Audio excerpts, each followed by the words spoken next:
Where in your life do you encounter altars? Do we encounter altars in our day-to-day life? Of course, if you grew up in church at all, maybe you understand an altar to be a little bench at the front of the church, like by the platform or the stage where the pastor or preacher or priest normally is.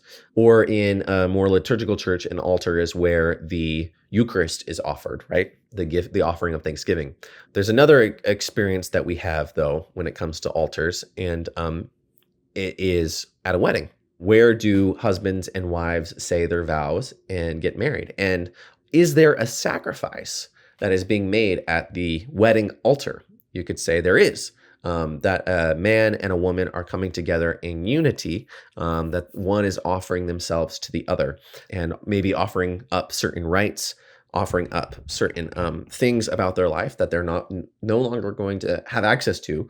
Let's just say privacy, for one thing. The idea that, of course, as a married couples still allow each other privacy, but I just mean you're now bound to live in a house with someone else, right? You're bound to take care of them till death do us part, in sickness and in health, for better or for worse. I vow to love you and take care of you, right? So there is a sacrifice that is happening here, and it's a covenant. The marriage covenant is a covenant between persons and between God, of course. That the vow is being made in the sight of God, and it is ultimately God who binds that marriage covenant, right? What God has joined together, that makes God the subject, the primary subject of the marriage. That He is the one who is joining the two. So you can see how even at a wedding altar, altars represent the basis of covenant relationship, right? The idea here, and this is of course consistent even in the ancient world, that if there are two parties that are going to make a covenant with one another, they would make sacrifices together, that they would have relationship together. That sacrifice and altars is where we would make sacrifices. Of course, lots of sacrifices also were made, and you would actually consume the animal that you have sacrificed. It's only the whole or burnt offerings that go completely up to God. But you're in this setting where altar is establishing a relationship, right? So why bring offerings to God? The sons of Eve were acting in the priestly role designed for their parents in the garden. So that would be number one thing. Of course, there are two altars in the temple. There's the altar outside of the tabernacle, or outside the curtain of the temple, or the doors of the temple. And this is where the sacrifices are made of living animals, so that the blood would cover for, you could say, sin, or it's a gift offering or things like that. And then the priest enters into the temple, and it is at that point that the priest is in the temple that they are also making incense offerings on the incense altar. So Cain and Abel are operating in the assumption that relationship with God can be reestablished through a sacrifice. So they have an intuition that it says that through sacrifice, this relationship that was broken, of the priests that were supposed to be in the inner sanctum, that were supposed to be in the holy place, they have now been expelled. Of course, Cain and Abel's parents, they've been expelled, but that relationship with God, the entering back into that presence, can be restored through sacrifice, through a giving up of something. So Adam and Eve took from God what they desired. So God says, of course, you may freely eat of every tree in the garden. This one in particular, don't eat of it. And he gives a warning that they will die. But they see and take for themselves what they want, it says. So they took what they desired outside of God's command. Now here, the sons of Adam and Eve seek to offer back to God that which is rightfully his. So what is an offering? An offering is a gesture of faith, a gesture of good faith, in a faith in the relationship, that it can be restored by a giving up of something, by a sacrifice of something, that if I give, then that will mean something, right? That will mean something for my spirit.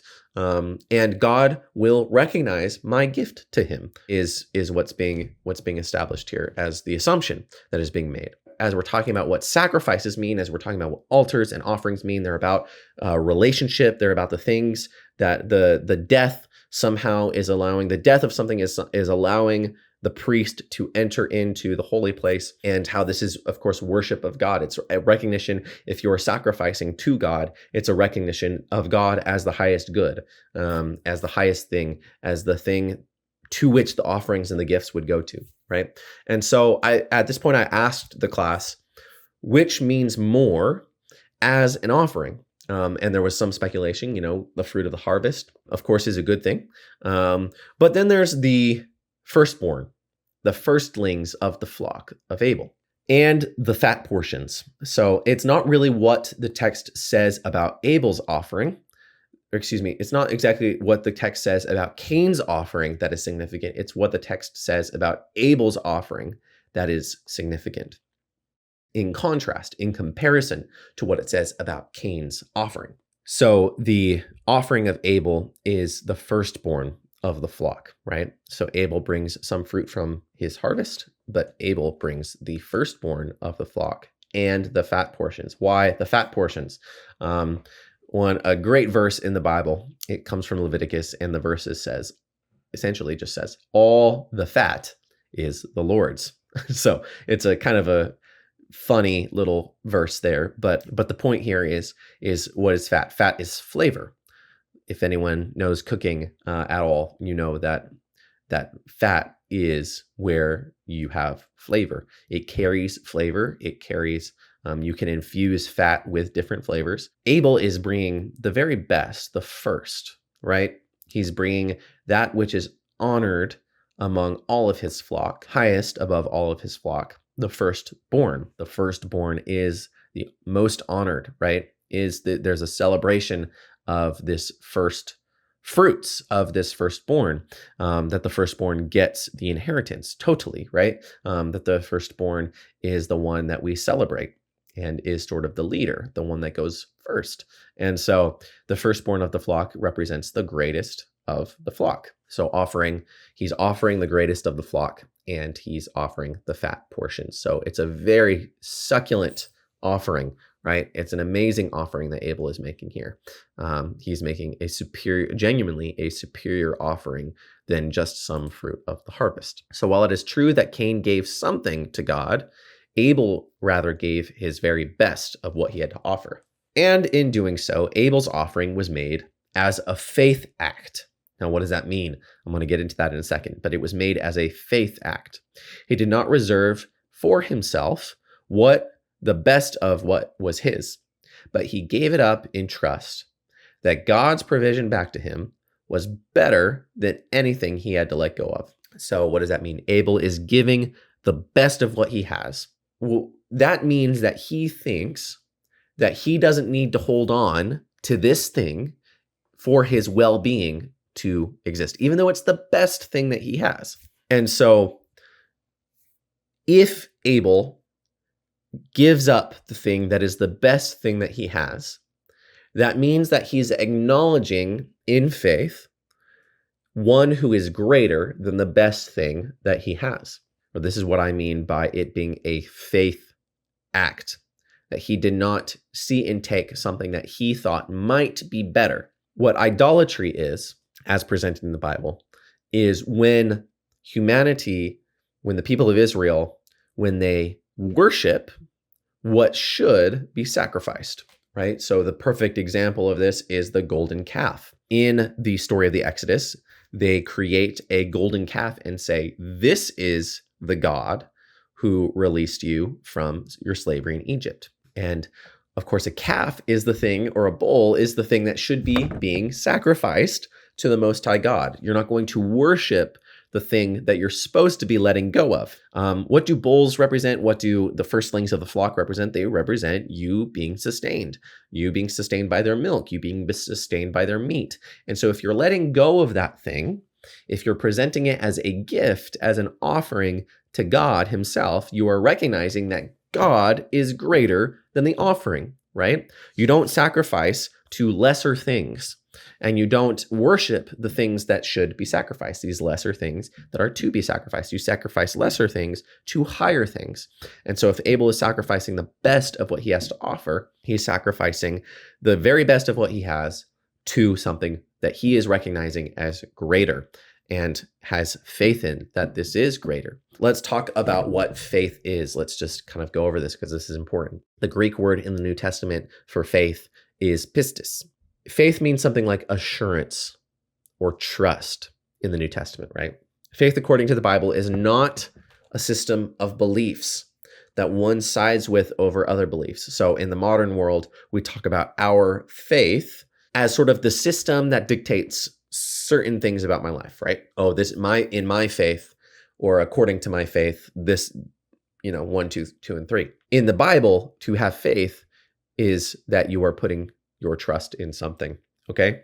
A good example of this is if you're watching this video sitting down, you are putting your faith in your chair. You are sitting in a chair. That means you trust it. That means you're putting your faith that it is a working chair, that it will hold up the weight of your body, that it won't burn you, that it won't turn into a wild animal and eat you, right? All of these things that in any possible world could happen, you could say are not going to happen because you have trust in the chair for what it is, right? For its ontology, for the thing that makes it what it is. You believe in it. You believe in that thing and that it will function according to its design, according to what it is, right? And so that's a good example of what it means to have faith in God himself, in Yahweh God, most of all, of course, the creator God, not just higher powers, but the God who is eternal being itself. When you have faith in something, another good example would be like a trust fall, right? Because a trust fall, it's even more intimate than the chair example that I gave. A trust fall is when you have to have faith in a person. So there's a personal relationship aspect going on there. And that's a bit more like a relationship that you have with God. Let's talk about the Hebrew word for faith, emunah. So the Hebrew word for faithfulness, this is actually the word for faithfulness. So the idea of being full of faith, having a quality of faith, is a word implying a sense of assurance or fidelity, right? So in this way, God is said to be one of faithfulness, meaning God in his nature is steadfast and unwavering, particularly you could say about his own nature, right? He is an unchanging God. He doesn't go back against what or who he is. For one to be full of faith toward God, one must be assured of who God is and what he has promised to his people. Again, assured of the ontology of God, the nature of God. Who is God? And do I have faith in that, right? Do I trust? Do I have assurance? Do I have fidelity toward that reality, right? It's here that I want us to turn our attention to Hebrews chapter 11, verse 4. By faith, Abel brought to God a better offering than Cain. By faith, he was commended as righteous when God spoke well of his offerings. So Abel is considered righteous because of his faith. And this is time and time again the pattern of the Bible, that faith is what brings righteousness. Why is that the case? Because Adam and Eve, they lack faith. That is what ultimately causes them to disobey, to break relationship with God through their disobedience by taking of the tree of knowledge apart from his word. Faith in the bringing forth of a better offering. Abel is offering up something that is, in that act, he's acknowledging God is greater than the thing that he is offering, that his worth, that his well-being, that his sustainability, it is not wrapped up in the thing that he is offering. It is wrapped up in the thing he is offering it to. And so it's a trusting that God, I know that I don't need this. I don't need this offering. I don't need this to survive. I don't need the firstlings of my flock. God, you don't need that. But I am recognizing that you are greater and I am giving it to you, right? What Abel has in mind is something better than what he is offering. And that is the thing that he is putting his trust in. The thing he's putting his trust in is God himself. And so that's why you can say it is by faith that Abel brought God a better offering. And that is what faith is. And something else that's really important is all of this is connected, of course, to the greater theme of the Bible, which is that God is the one who makes the sacrifice. It's not necessarily even about us making the best sacrifice and then we enter in. We can't make a sacrifice good enough to enter in to the garden. That's the sort of whole point of the scripture, is that God himself provides the lamb. God provides the sacrifice. It is not something that we muster up. this sacrifice and we make a perfect sacrifice. It's not the quality of our sacrifice that lets us back into the garden. It is the quality of God's sacrifice of the lamb that lets us back in. And of course, the lamb is God, right? So in John chapter 1, verse 29, the next day, John saw Jesus coming toward him and said, "Behold, the Lamb of God who takes away the sin of the world." So the ultimate end of this whole theme that I've been talking about of sacrifice and altars and entrance back into the holy place is this idea that God himself is the one who provides the means by which the priest enters back in. In fact, he is that priest who enters back in, right? Jesus becomes everything involved in this story. He becomes the slain prophet who is Abel. He's the lamb who is sacrificed on the altar, and he is the priest who enters back into the holy place.